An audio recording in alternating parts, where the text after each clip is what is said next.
Quoi non? Ça tourne. Coucou. Aujourd'hui, on se retrouve avec une de mes meilleures amies, Cindy, pour parler du syndrome des ovaires polykystiques. Je trouvais que c'était un sujet très important à aborder aussi, autant que l'endométriose. On a la chance de pouvoir tourner ensemble et de pouvoir se voir et d'en parler. Du coup, j'ai voulu faire pour la même chose que ma première vidéo, en prendre ce témoignage pour pouvoir le partager et que ça serve et que ça sensibilise en fait le plus de personnes possible. Donc, si tu peux te présenter. Oui. Alors moi c'est Cindy, j'ai 24 ans, une copine de Toto depuis de nombreuses années. Je vis maintenant en Valais et j'ai un bébé. Oui, c'est important de préciser je crois, pour le sujet de la vidéo, qui a eu 1 an. Donc voilà. Voilà. Ok, alors je sais pas si tu voulais d'abord peut-être définir ce que c'est que cette maladie et puis après je passe aux questions que je voulais te poser. Donc le syndrome des ovaires polykystiques, plus souvent appelé en fait SOPK parce que c'est un terme qui est assez long à dire, donc on voit souvent ce terme raccourci. C'est un dérèglement hormonal qui est soit au niveau ovarien, soit au niveau central, donc au niveau du cerveau. Et en fait ça provoque un dérèglement surtout entre deux hormones qui est normalement sécrétée très naturellement et très... c'est comme un schéma en fait qui se répète à chaque cycle en fait, c'est la LH et la FSH. Donc on va pas rentrer dans le sujet des hormones, mais c'est vraiment ces deux hormones. Donc il faut savoir que, juste pour savoir quelques termes, le taux de LH il est plus bas que le taux de FSH. Et en fait, quand on a des ovaires polykystiques, c'est l'inverse. Donc le taux de LH, il prend le dessus et ça s'inverse en fait. Et généralement, je dis bien généralement parce que ça dépend vraiment de chaque personne, on va voir après que c'est très spécifique et que pas tout le monde a les mêmes symptômes. Il y a certaines personnes qui en ont beaucoup, d'autres qui en ont juste 3, 4. Exact. Et du coup, par exemple dans mon cas, je suis bloquée à un certain stade pendant mon cycle, ce qui va entraîner d'autres perturbations. Donc ça c'est un peu la base. Aussi une autre chose que je tiens à spécifier, c'est qu'on dit polykystique, mais en fait c'est pas des kystes, c'est juste que ça remonte aux années 30-40 où forcément il n'y avait pas les technologies de maintenant et ils pensaient que c'était des kystes, mais en fait c'est des follicules, donc follicules que tout le monde a autour des ovaires. Et il faut savoir que dans le cycle, le follicule, il y a un follicule qui va grandir et qui va être prêt après à accueillir l'ovule, qui va être fécondé après par le spermatozoïde. Le souci avec les ovaires polykystiques, c'est qu'on en a entre 15 et 25. Au lieu d'en avoir, je sais pas les nombres exacts de la normalité, mais normalement c'est 4, 5, 6, voilà. Donc voilà, donc c'est pas des kystes. Et puis, parce que beaucoup de personnes m'ont dit, mais pourquoi tu vas pas en fait juste exploser ces kystes et puis ça règle la chose. Non, c'est pas des kystes, c'est beaucoup plus complexe que ça. Ah oui, forcément. Donc voilà, à savoir que c'est la première cause d'infertilité, et j'insiste sur l'infertilité parce que c'est pas stérilité, ce qui est deux choses complètement différentes. Infertilité, ça veut pas dire qu'on ne pourra jamais avoir d'enfant, ça veut dire qu'on aura possiblement ou pas, ça dépend des personnes, beaucoup d'obstacles à en avoir. Ou pas, qu'on aura besoin de traitement ou pas. Je dis toujours ou pas parce que c'est vraiment, ça diffère pour tout le monde. Et ça, on en parlera peut-être après. Donc, ce qui concerne les symptômes, il y a déjà tous ces follicules autour des ovaires, où ça, toutes femmes qui ont un SOPK ont des follicules en surnombre autour des ovaires. Et après, il y a une liste énorme de symptômes. Et pour être diagnostiqué, il faut en remplir entre guillemets 3 pour que le diagnostic soit posé. Donc ça peut être des règles irrégulières voire inexistantes. Ça peut être une pilosité importante au niveau de... Donc pilosité, non, c'est bon pilosité. Je pense qu'on est ok. Au niveau de zone anormale en fait du fait que le taux de testostérone chez certaines personnes est augmenté. Donc par exemple tous au niveau du visage où les femmes sont censés avoir un duvet et pas des poils de barbe quoi. Voilà, au niveau aussi de la ligne abdominale, au niveau de la pilosité en fait en règle générale, c'est vrai que il y a certaines femmes qui sont très impactées même au niveau des jambes, du bikini, des aisselles, c'est assez violent. Ça peut être de l'acné au niveau visage, surtout visage, décolleté, épaules et dos. C'est vraiment les zones en fait très, hormonalement parlant, très touchées en fait. Ça peut être une tendance à la prise de poids et difficulté de perdre du poids. Avec une résistance à l'insuline. Donc l'insuline, c'est une hormone qui est sécrétée par le pancréas, si je me souviens bien. La pro, on sent qu'elle travaille dans le domaine médical. Ah oui, t'aurais pu préciser. Ah oui. C'est vrai que Cindy est assistante médicale, donc si elle a un jargon facilement utilisé médicalement parlant, c'est normal. Je m'en excuse. Moi j'ai essayé de faire simple. Ouais, et elle a essayé de faire simple. Là, elle aurait pu faire beaucoup plus compliqué, mais c'était important de le préciser. Elle, voilà, elle a des connaissances que nous, personnes qui ne travaillons pas du tout dans le domaine médical, n'avons pas. Donc voilà. Si jamais. Donc comme j'ai dit avant, stérilité, chute de cheveux... Infertilité, non mince. Oui. Moi, je connaissais pas du tout la différence entre stérilité. Alors, infertilité, il faut savoir que c'est la même chose. On parle d'infertilité, mais certaines personnes, ça va découler sur une stérilité. On va voir que c'est un peu le serpent qui se mord la queue et en fait, certains symptômes vont s'aggraver et vont faire en sorte que les autres s'aggravent. Et voilà, c'est une cascade en fait, vraiment cascade de symptômes. Dépression aussi, variation de l'humeur. Ça c'est assez, pour ma part, ça a été le cas. Oui, ça a été le cas. Et puis après, voilà, tout ce qui est peau grasse, tout ce qui est maladies hormonales, ou même, je dirais, même quand on est sous pilule, on est aussi affecté. Voilà. Tous ces petits trucs après, voilà, comme ça. C'est pas très grave. En comparaison avec les autres symptômes. Ok.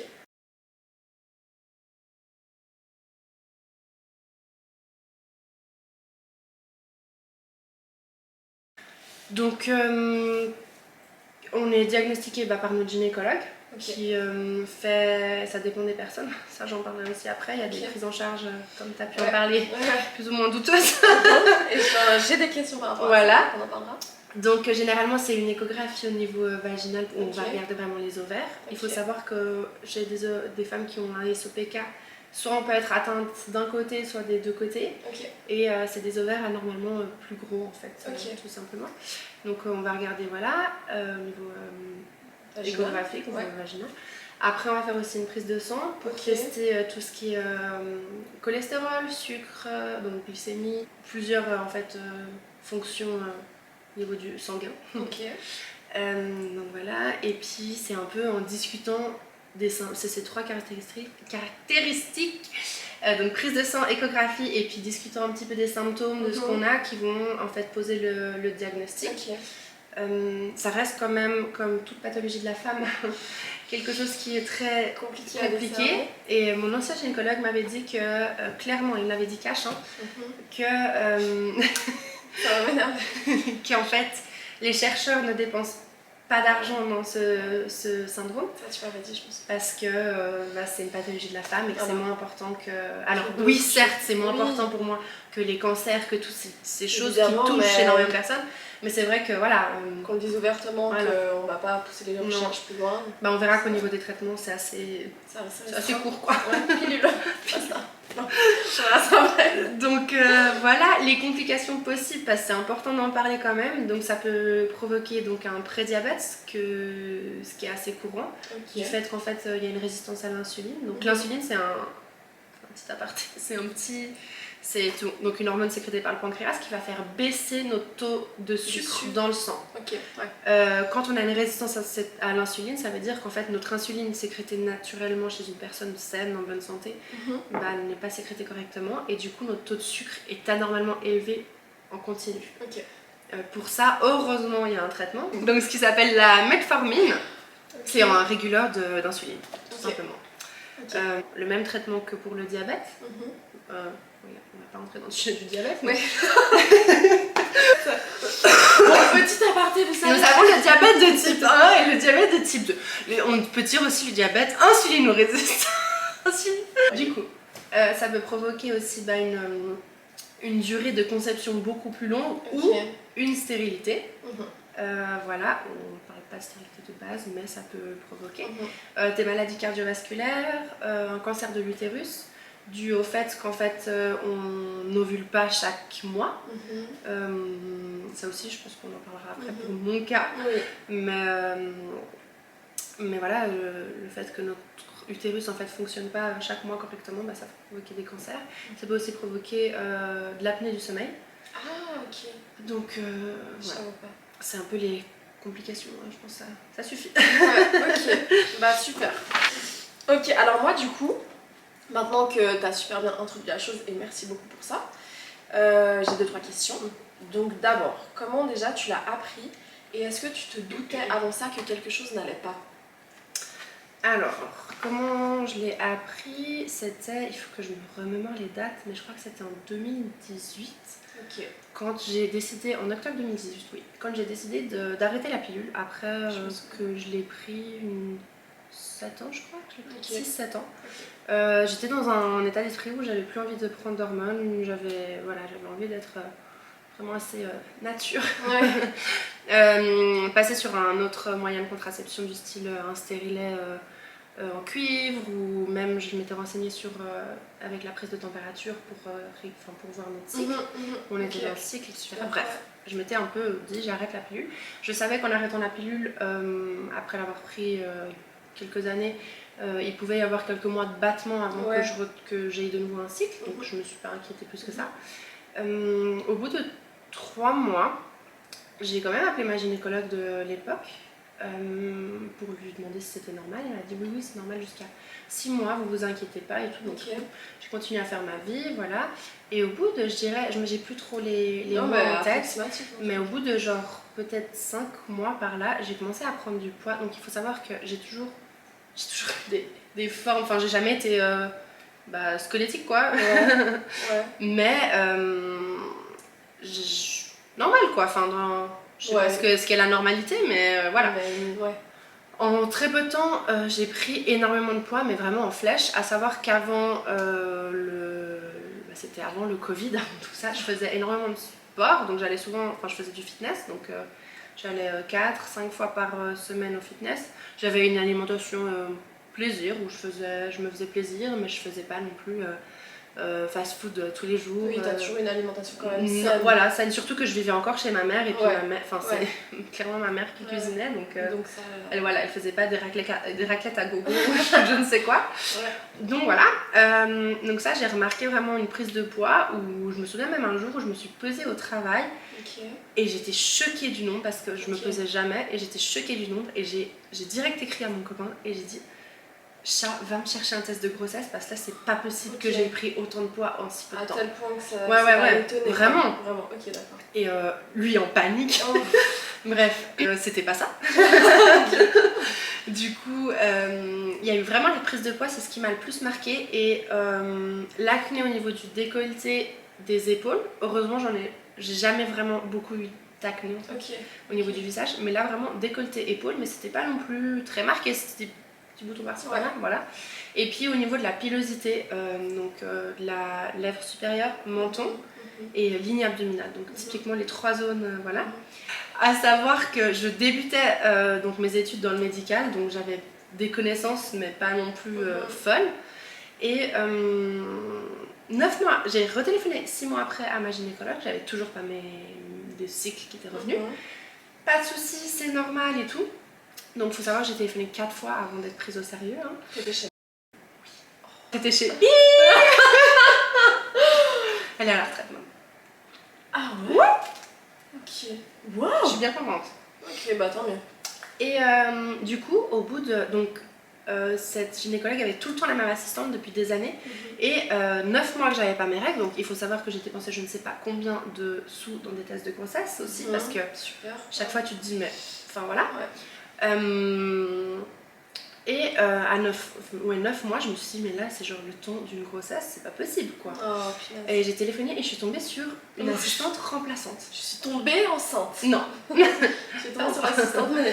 remplaçante. Et en gros, j'ai eu le temps de faire mes recherches et je me suis clairement auto-diagnostiquée SOPK. J'étais sûre, mais presque sûre à, je sais pas, 95% sûre. Ça peut être que ça. Et en gros, je lui dis au téléphone, à savoir, un truc que j'ai pas dit, c'est que généralement ça arrive chez les jeunes femmes. T'es diagnostiquée tôt. C'est pas une femme de 35 ans qui va être diagnostiquée SOPK. C'est entre 18 et 25 ans, je crois qu'ils disent. Ok. Là, j'avais la vingtaine. 21. Et du coup, je lui dis tous mes symptômes et tout. Et elle me dit, mais moi, ça me fait penser au syndrome des ovaires polykystiques. J'étais là, amen. Et elle m'a donné un rendez-vous, mais vraiment du tac au tac. Vraiment hyper bonne prise en charge. Donc, je vais à ce rendez-vous. En gros, genre, elle me fait une échographie, un bilan sanguin, mais sans tester par exemple l'insuline ou le taux de sucre, vraiment un bilan sanguin, juste des hormones. Et l'échographie, elle a trouvé un ovaire sur 2, l'autre elle ne le trouvait pas. Et puis l'ovaire gauche, qui était sain en fait, elle en a déduit qu'en fait c'était pas ça. Et elle cherche pas plus loin quand elle trouve pas le deuxième ovaire? Alors elle non. Elle a dit, oh, des fois c'est caché par l'intestin, par autre chose. Et moi je lui ai dit, mais est-ce que c'est... J'avais jamais fait une échographie des ovaires moi avant ça. Et je lui ai dit, est-ce que c'est possible d'avoir qu'un ovaire? Elle m'a dit, oui, mais très rarement. J'ai dit, oui, mais c'est quand même possible. Donc, frère cherche, c'est ça. Elle m'a pas fait revenir. Ensuite, elle m'a clairement dit, j'en ai pas parlé, mais le traitement que les gynécologues proposent à tout va pour les ovaires polykystiques, c'est la pilule. Voilà. Donc prenez la pilule, ça va vous créer des fausses règles, ça va faire en sorte que votre utérus soit au repos. Donc clairement, parce que quand tu as des ovaires polykystiques, il n'est pas au repos du tout. Et je lui ai dit, mais moi je suis pas dans l'optique de reprendre la pilule. Dans l'inverse. Voilà. Totalement. Et suite à ça, donc j'ai reçu les analyses de sang à la maison, que j'ai analysées moi-même parce que j'ai pas eu de retour de sa part. Et une petite semaine après, j'ai reçu une petite lettre de sa part à la maison en disant, vu que vous voulez pas prendre la pilule, je vous laisse voir un autre spécialiste. Donc, ça me révolte. Assez hard. Et finalement, tant mieux pour toi. Tant mieux pour moi, mais c'était un coup de massue, franchement. Où en fait, limite, je me suis fait virer de chez ma gynéco parce que je voulais pas prendre la pilule. C'était genre ça. Et vraiment, la lettre, je l'ai gardée parce que j'étais tellement choquée. Ouais, y a de quoi, ça va pas du tout, tu te rends compte? Non. Du coup, je suis allée chez un autre gynécologue qui était apparemment spécialisé là-dedans. Alors, c'était toujours mieux que ce que j'ai eu, mais c'était un homme. Donc, et je sais pas. Déjà, nouveau gynéco, faut savoir si c'est quelqu'un qui te convient. En plus, un homme, en règle générale, après il y a des exceptions, mais c'est toujours un peu plus compliqué, j'ai l'impression. C'est que la femme. J'ai l'impression qu'ils comprennent peut-être. C'est ce qu'on me dit. Du coup, je lui ai expliqué tout ça. Et moi, ma grande peur, il faut savoir que depuis très jeune, j'ai toujours voulu avoir des enfants, un au moins. Et pendant 3 ans, j'ai vécu vraiment dans l'angoisse. Merci Vito, si tu regardes cette vidéo, de m'avoir supportée. Parce que vraiment, en fait, j'en venais à un point où j'avais juste envie de faire un bébé pour être sûre que je puisse avoir un enfant. Parce qu'il faut savoir que l'ancienne gynécologue m'avait dit que ça allait être hyper compliqué et tout. Super. Bref. Ça donne d'espoir, sans te rassurer. Du coup, ce nouveau gynécologue a testé un nouveau traitement qui était sorti il n'y a pas très longtemps aux États-Unis et qui venait d'être agréé en fait en Suisse, dont je ne me souviens absolument pas le nom parce que ça n'a absolument pas fonctionné chez moi. D'accord.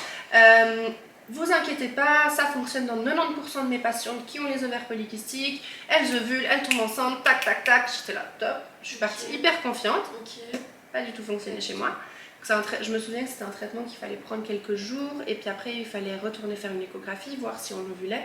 Et on faisait ce traitement pas du tout dans le but d'avoir un enfant, mais dans le but de me rassurer et pour voir si mon corps fonctionnait et aussi si c'était un niveau, comme je disais avant, central au niveau du cerveau ou au niveau juste des ovaires. Donc il y a eu 2 traitements. Un premier traitement qui a montré que c'était juste au niveau des ovaires, donc ça, hyper bien. Tant mieux. Et le deuxième traitement pour faire fonctionner ce souci au niveau juste des ovaires n'a pas fonctionné. Donc suite à ça, j'ai vécu un peu j'étais dans l'errance un peu. Ouais, voilà, j'étais là, on verra. Et puis c'était stressant, enfin, c'était voilà, un peu angoissant pour moi de pas savoir. Mais voilà, je disais quoi. Ok. Et suite à ça, on a déménagé du coup en Valais. Et là, j'ai été pris en charge. Mais wow. Top. Ouais, j'ai vraiment une gynécologue incroyable qui m'a montré genre des possibilités autres que juste prendre la pilule. Génial. Qui m'a parlé de plusieurs choses médicalement parlant qu'on peut faire, qui a aussi testé mon insuline qu'aucun des deux n'avait fait auparavant, qui a montré que j'avais cette résistance, qui m'a mis sous traitement pour cette résistance, qui a fait en sorte que je perde 6 kilos en l'espace de 3 mois, ce qui est énorme. Il faut savoir que j'ai pris en l'espace d'1 an et demi 15 kilos quand même. Ouais, sans le préciser. Du coup, elle m'a vraiment mis sous metformine du coup. Et avec Vito, on s'était dit on se laisse on s'était dit on se laisse 1 an et on regarde comment. Et puis 6 mois après, je suis tombée enceinte. Une merveille. Ok. Alors merci. Je vais te remercier beaucoup toi dans cette vidéo, mais ça sert beaucoup, je pense. C'est très très important d'en parler. Bah, t'en as un petit peu parlé, mais justement, comment a été le corps médical au milieu de ce diagnostic, au niveau du soutien, au niveau de la recherche qu'ils ont fait pour ton diagnostic, t'en as parlé, mais je pense que c'est important de leur dire un petit mot, comme quoi il y a trop de choses qui vont pas, je pense, autour de ça. Voilà, comme je disais au début, les pathologies de la femme, ça va pas. Ça va pas du tout. J'étais choquée et franchement, je suis tombée des nues quand j'ai vu que même en étant femme, quand j'ai une femme gynécologue en face de moi, on n'est pas pris au sérieux. En fait, on m'a plusieurs fois répété, mais si vous voulez pas de grossesse maintenant, pourquoi vous cherchez? J'étais là, bah en fait, c'est dans mes plans. Enfin, faut savoir que certaines personnes comprendront pas, mais c'est important. Enfin, c'est une envie. C'est important d'être soutenue là-dedans. Et c'est ce que ma gynécologue que j'ai actuellement a fait dès le début, où elle a vraiment été incroyable. C'est la première qui m'a dit ça va aller. Il y a toujours des solutions, on trouvera des solutions. Enfin voilà, elle a vraiment été extraordinaire. Mais j'ai dû faire 3 gynécos quoi.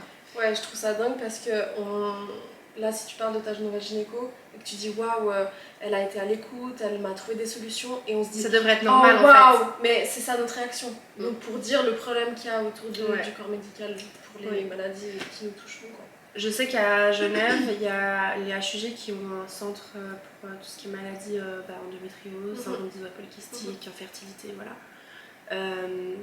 Et je connais quelqu'un personnellement qui a été suivi là-bas et même ça, c'est pas ouf quoi.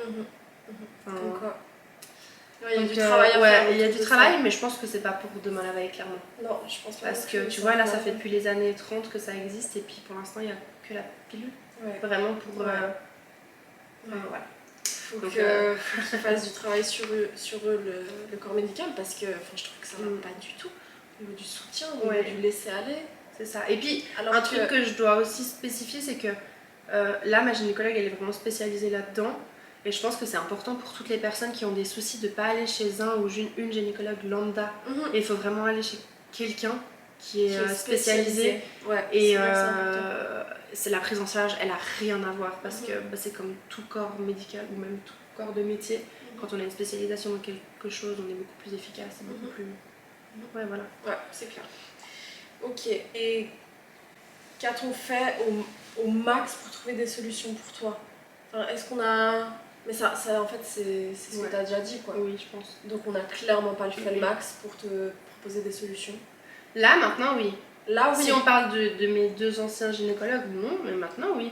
Non, franchement, oui. Parce que quand je suis arrivée en septembre 2020, ici, elle a direct pris les choses en main, elle a refait toutes les analyses. Elle m'a montré aussi des possibilités, donc rien que la possibilité, si tous les petits traitements qu'on mettait en place, le mode de vie aussi que j'ai adopté, parce que j'ai complètement changé l'alimentation.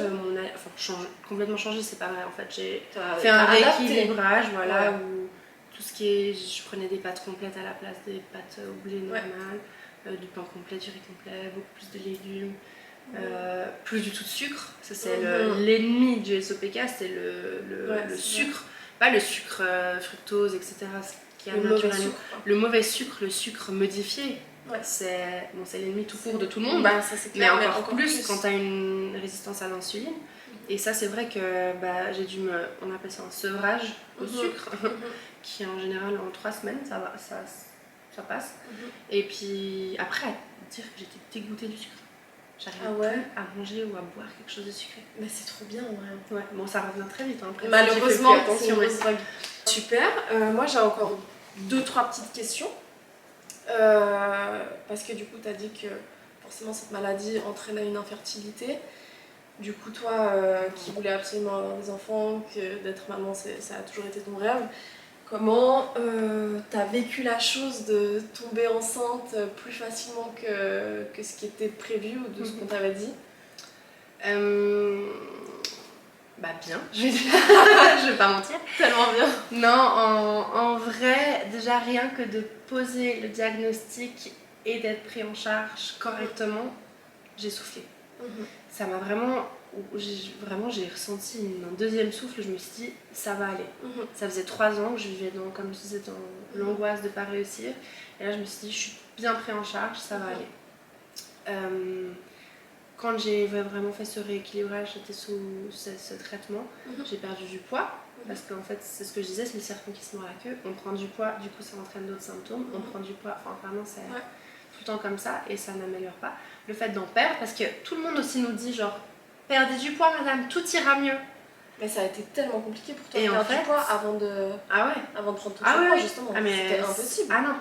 J'avais beau, je suis anti-régime vraiment, mais j'ai essayé des régimes, j'ai essayé quelques temps parce que je voyais qu'il n'y avait aucun changement. Je me tuais au fit, franchement j'ai essayé de tout faire et je me rendais limite malade parce que je me disais mais ça non, tu peux pas manger ça. Et en fait rien ne fonctionnait, où tu montes sur ta balance et t'es là, en fait j'ai encore pris genre 200 grammes, 300, voilà. Du coup le fait d'être pris en charge, le fait de nouveau perdre du poids, ça a fait en sorte que j'ai eu des cycles déjà, naturellement. Parce qu'avant, il fallait les induire avec un médicament. Parce qu'au bout d'un moment, quand t'as pas de règles pendant 4, 5, 6 mois, tu te sens mal, quoi. Enfin, franchement, tu sens qu'il y a un truc qui va pas. Moi, je me sentais gonflée, c'était bizarre comme sensation. Et le fait que j'ai eu de nouveau des cycles, ça m'a boosté. Enfin, j'étais déjà trop heureuse, c'était pas du tout des cycles réguliers. Mais tu ressentais une certaine normalité. Ouais, et j'étais là.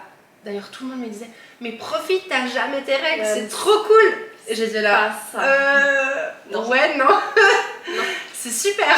C'est super ma maladie, génial. Du coup, non mais il y a beaucoup de personnes qui me l'ont dit. Mais ça m'étonne même pas. Ça doit être trop bien. Mais je pense que j'ai dû te le dire. Je sais pas. Parce que ça me passait vraiment au-dessus, tu vois. Mais c'est possible, comme quoi on boit pas du tout. Oui, mais ça c'est comme tout quand on n'est pas dans le truc. C'est comme la maternité où toute la grossesse on entend des trucs et puis en fait quand t'es dedans t'es là juste ta gueule. Tais-toi. Ouais, on peut pas en vouloir et en même temps t'es quand même là, bon les gars réveillez-vous quoi. Non, c'est pas fun de pas avoir ses règles à cause d'un syndrome qui induit plein de choses quoi. Et du coup c'est vrai qu'on s'attendait pas à réussir à avoir un enfant aussi rapidement, vite, facilement en fait.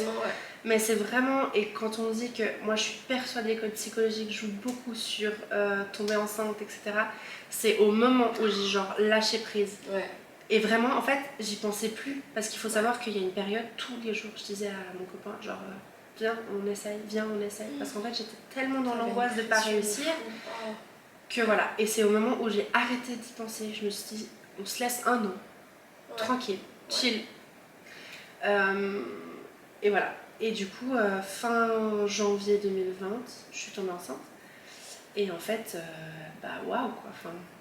Et ce qui est fou, c'est que je me souviens encore, on est parti en week-end et j'ai senti que j'étais enceinte avant même que ce soit genre détectable dans un test de grossesse. Et je disais à Vito, mais je te jure, je sens et tout. Et lui, il me regardait, il me disait, mais t'es malade en fait. Et du coup, je me souviens le matin où j'ai fait mon test de grossesse, où comme des nombreux tests de grossesse, je sais pas, je pense franchement, j'ai dû en faire une 50aine. Après, on récupérait les périmés au travail parce qu'on voulait les jeter ou quoi. Mais c'est périmé, mais c'est pas périmé de 2 ans quoi. Et on peut juste plus les utiliser sur les patients, mais du coup, j'en faisais à gogo et il me restait un seul. Oui, c'était le dernier qui me restait et je m'étais dit, si vendredi prochain j'ai pas mes règles, je ne sais pas pourquoi, je fais ce test. Vendredi matin, j'ai fait. Et comme d'habitude, je l'ai posé à côté et en fait je suis allée faire ma vie. Parce que t'as tellement l'habitude de voir que c'est négatif que tu te dis bon. Et là, je me souviens que j'ai pris et tu sais, tu restes bloqué quoi. Waouh. Et j'ai envoyé une photo à ma soeur, genre vraiment, comme je savais pas. Je lui ai dit, pour toi c'est positif ou c'est négatif? Et elle m'a répondu, pour moi c'est positif, parce que c'était très très faible quoi. Bref, et puis bon, bah, après prise de sang pour voir vraiment si c'était vraiment positif, voilà, il s'avérait que c'était vraiment là. Et puis après, tu as quand même ce petit truc où déjà de base, les 3 premiers mois, tu te réjouis pas trop parce que tu sais qu'il y a beaucoup de chances de faire des fausses couches. Et les ovaires polykystiques font qu'il y a plus de chances encore que tu fasses de fausses couches. Donc j'étais trop heureuse et à la fois trop dans la retenue. Donc c'était 3 mois hyper longs, vraiment. Et je dirais jusqu'à ce que je le sente vraiment bouger, c'était long pour moi. Après, j'avais tellement de symptômes les 3 premiers mois horribles que ça me rassurait à la limite. J'étais là, bon, bah, voilà. Je suis vraiment sentie. Voilà. Tu le sentais quoi. Même si ça veut rien dire. On peut avoir des symptômes et puis en fait, faire une fausse couche derrière. Ça te rassurait en voilà. Et puis du coup, bah, j'ai passé vraiment une grossesse plus ou moins. Il y a toujours mieux, il y a toujours pire, je pense. Et incroyable, mais j'avais plus du tout de symptômes pendant ma grossesse des ovaires polykystiques. Vraiment. Où j'ai perdu du poids en étant enceinte. Mais genre vraiment violent quoi. Où quand j'ai accouché, 10 jours après, j'avais perdu plus que ce que j'avais pris. Enfin c'était voilà. Et j'ai vécu, mais enfin pour moi c'était mon bébé bonheur quoi. Enfin c'est encore maintenant où je me dis mais j'ai tellement de chance. J'ai tellement de chance de ne pas avoir eu besoin de faire des injections d'hormones. J'ai tellement de chance d'avoir un enfant. Enfin voilà, je vois ça et tous les jours je le regarde et je me dis waouh. Genre ça aurait pu être tellement dur et en fait ça a tellement été bien. Enfin je peux pas me plaindre. C'est pour ça que quand j'en parle aux gens, je me dis bah oui j'ai ça, mais je le vis bien parce que bah j'ai mon bébé en fait. Ce qui est merveilleux. Exact. Et puis surtout avec la peur que tu as eue autour de tout ça quoi. Ouais, vraiment. Donc ça fait un big contraste. Et c'est pour ça que toutes les petites choses négatives du quotidien qu'on peut avoir avec un bébé, parce que c'est pas tout beau tout rose. On précise, mais voilà. Je pense que ça se fait. Bah à chaque fois je me dis mais t'as de la chance. Genre vas-y, il y a des gens, il y a je sais pas combien de milliers de personnes sur Terre qui rêveraient d'être à ta place. Donc tu peux pas te plaindre, tu peux pas dire que t'es fatiguée, t'as un bébé. Bon moi après c'est mon état d'esprit assez en règle générale, mais c'est vrai que enfin voilà. Et au niveau de mes symptômes, voilà, tant que j'allaitais, tout allait bien, plus du tout de symptômes, plus rien. Perte de poids, je perdais du poids et tout, j'étais là waouh. J'avais pas repris mon traitement parce que pendant la grossesse j'ai arrêté mon traitement parce que c'est pas compatible. À part si t'as une forme de diabète très très grave, enfin très poussée. Et pendant l'allaitement je pouvais le reprendre, mais j'étais aussi hyper. Tu préférais pas? Voilà, je faisais hyper attention à tout ce que je prenais parce que ça passe forcément un petit pourcentage dans le lait. Et quand j'ai arrêté d'allaiter, tout est revenu. Punaise. Voilà, bah y a plus quand t'allaites, t'as quand même ces hormones qui sont régulées, etc. Et puis quand t'arrêtes, bah voilà. Ça revient. Enfin après que t'allaites, ça revient quoi. Alors il y a pas tous les symptômes qui sont revenus, mais la prise de poids, la pilosité. J'ai des cycles par contre. Ce que j'avais pas avant. Donc ça a quand même fait un petit reset, je pense, la grossesse. Mais voilà. Mais je le vis bien. Ça va. Justement, c'était ma dernière question. Enfin, avant-dernière, je dirais. Est-ce que déjà, c'est un syndrome qu'on a toute sa vie ou ça peut se guérir? Ça dépend des femmes. Ça dépend. Il y a des femmes qui ont ça pendant 2, 3, 4 ans, et puis d'un coup, je sais pas pourquoi ça disparaît. Et t'en as qui ont toute sa vie, toute leur vie. Donc ça, je peux pas dire. On se revoit dans 10 ans. Bah, on en reparle dans 10 ans, on regarde.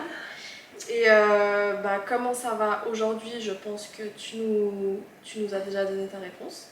Ça a l'air d'aller. Ça va bien. C'est pas facile tous les jours. Des périodes où c'est plus difficile, des périodes où c'est plus facile.